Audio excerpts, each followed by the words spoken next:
দাফন কাপনের ব্যবস্থা করতাছি। এই দাঁড়া, কিসের দাফন দিবি? আমার অনুমতি নিছোস? আমার অনুমতি ছাড়া কোনো দাফন হবে না। দাফন হবে না মানে বুঝতাছি না। চেয়ারম্যান সাহেব, এটা কি হয়েছে বুঝলাম না। কি হয়েছে চেয়ারম্যান সাহেব? দাফন করতে পারবো না কে?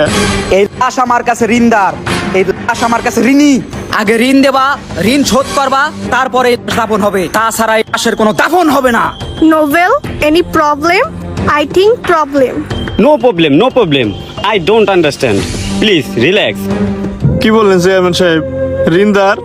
আমি জানা মতো আমার বাপে কোনো ঋণদার ছিল না। কিরে বোন, তুই কিছু জানোস? না তো ভাই। চেয়ারম্যান সাহেব, মানে এনি প্রবলেম মানে কোনো সমস্যা হয়েছে? কি সমস্যা?